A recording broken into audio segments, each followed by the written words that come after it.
Hey Genevieve, have you ever been in a situation where someone you thought you were really close to just started to pull away? Like, suddenly there's this invisible wall between you? Oh, absolutely, Ramsey. It's one of those universal human experiences, isn't it? It can feel so disorienting, even hurtful sometimes. You're left wondering, what did I do? Or is something wrong with me? Exactly. And it's not just romantic relationships. It can happen with friends, family members, even colleagues. This idea of emotional distance, it's such a complex topic because it rarely has a single, simple cause. Right. It's not usually malicious, you know?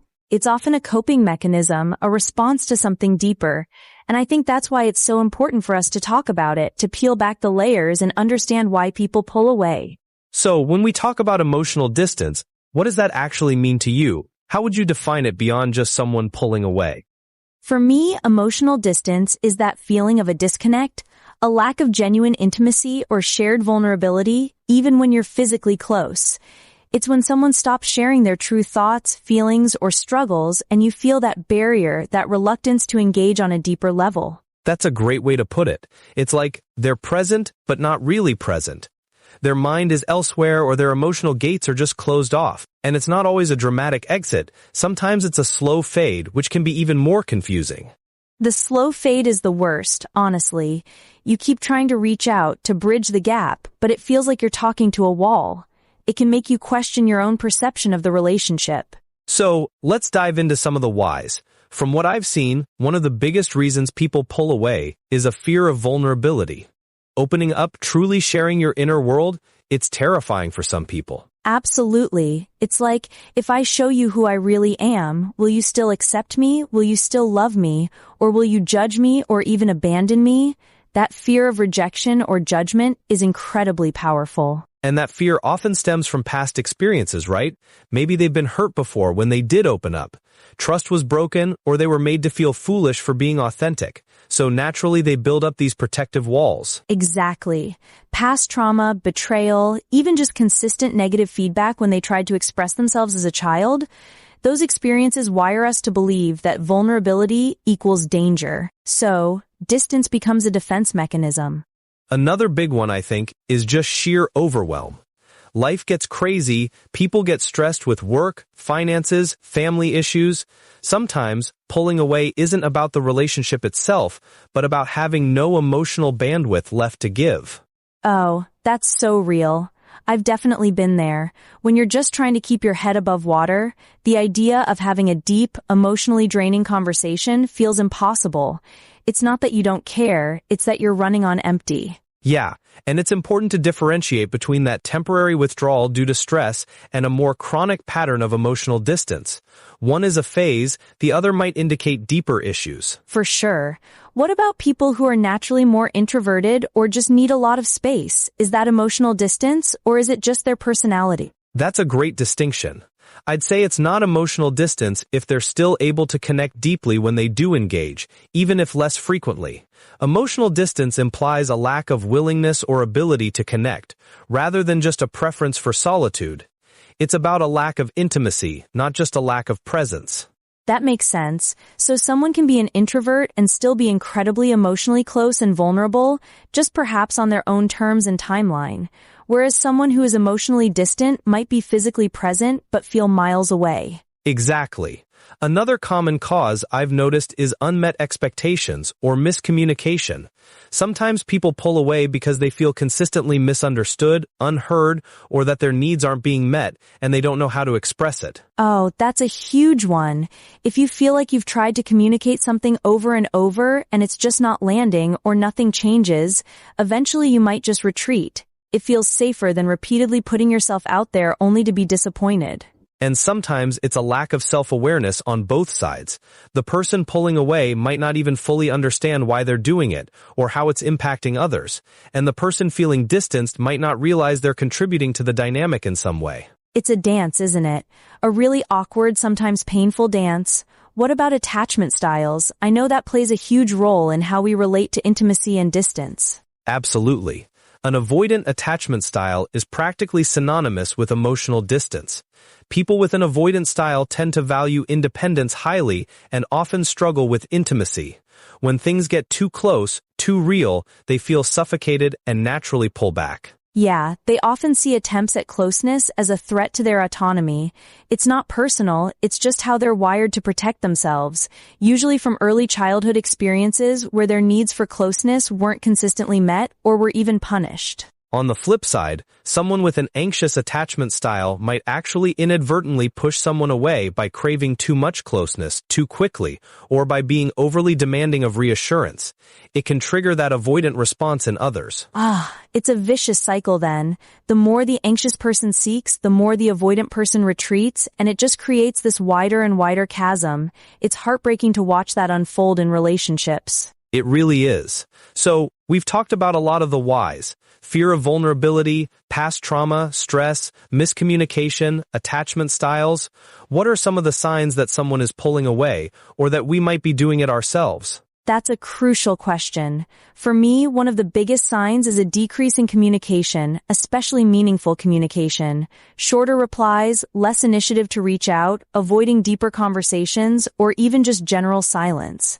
They might still respond, but it's more surface level. Yeah, the shift from active engagement to passive responsiveness, or even just not sharing details about their day, their thoughts, their feelings, things they once readily offered. It's like they've built a little vault around their inner life. Exactly.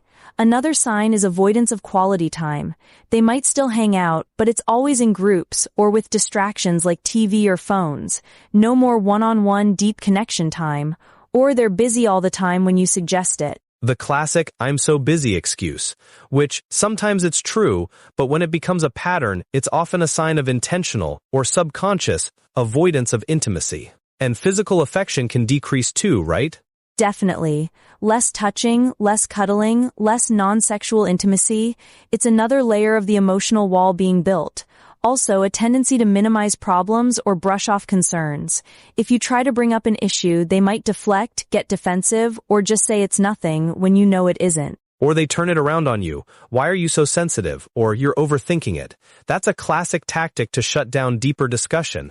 And the impact of this, Genevieve, it's devastating for relationships, isn't it? Oh, it absolutely is. For the person feeling the distance, it breeds insecurity, self-doubt, and can lead to anxiety or even depression. You feel rejected, unloved, or unimportant. It erodes trust and connection over time. And for the person who is distant, even though they might be doing it to protect themselves, it often leads to profound loneliness. They're isolating themselves, creating barriers that prevent them from receiving the very love and support they might secretly crave. 100%. It's a lose-lose situation if not addressed. So how do we bridge that gap? What can people do if they're experiencing this, either from someone else or within themselves? First, and I think this is key, is self-reflection. If you're the one pulling away, try to understand why. What's the underlying fear? What are you protecting yourself from? Is it past hurt, current stress, or just a need for space? Being honest with yourself is the first step. Yes, absolutely. And if it's someone else, try not to immediately jump to conclusions or take it personally, as hard as that can be. Approach it with curiosity and empathy, not accusation. Instead of "Why are you shutting me out?" try "I've noticed some distance between us lately and I'm feeling a bit confused. Is everything okay?" That shift from you statements to I statements is huge. It makes it less confrontational. And be prepared to really listen, even if what they say is difficult to hear. Maybe they do need space, or maybe they have an issue they haven't felt safe sharing. And sometimes, the best thing you can do is just offer support without pressure. "Hey, I'm here for you, no matter what. If you want to talk, I'm listening. If you need some space, I respect that. Just let me know you're okay." Giving them that agency can be really powerful. Yeah, respecting boundaries is crucial. If someone explicitly asks for space, give it to them. Hovering or pushing harder will only make them retreat further. It's a delicate balance between showing you care and not smothering them. And consistency is key. If you're trying to reestablish connection, you can't just have one deep conversation and then revert to old patterns. It takes sustained effort to rebuild trust and intimacy. What about when the distance feels too ingrained, or you just can't seem to break through? When is it time to consider outside help, like therapy? Oh, Therapy can be a lifesaver, especially if the emotional distance is a chronic pattern or if it's causing significant distress in the relationship. A good therapist can help both individuals understand their underlying dynamics, learn healthier communication, and address past wounds in a safe space. Absolutely. It's not a sign of failure to seek professional help. It's a sign of strength and a commitment to making things better. Sometimes you need that objective third party to help you navigate those complex emotional landscapes. And sometimes, Ramsey, despite our best efforts, a relationship just isn't meant to overcome that distance. And that's a painful truth to accept, but it's also important to recognize when you're repeatedly hitting a wall and it's not healthy for you to keep trying. That's a really important point. Self-preservation and knowing when to let go are also part of this journey. Not every distant relationship can be repaired, and sometimes, the kindest thing you can do for yourself is to create your own healthy boundaries. Exactly. So if we could leave our listeners with one core message about emotional distance, what would it be? I'd say, remember that emotional distance is almost always a symptom, not the root problem. Try to approach it with curiosity and compassion, both for yourself and for the other person. Seek to understand, communicate openly, and be patient. And I'd add, your feelings are valid. If you're feeling the pain of emotional distance, acknowledge that. Then, empower yourself to either seek to bridge that gap with empathy and healthy communication, or to protect your own peace by understanding when to step back. You deserve connection that feels real and reciprocal. That's a perfect way to put it, Genevieve. It really comes down to understanding, communication, and self-awareness for everyone involved. Thanks for sharing your insights today. Always a pleasure, Ramsey.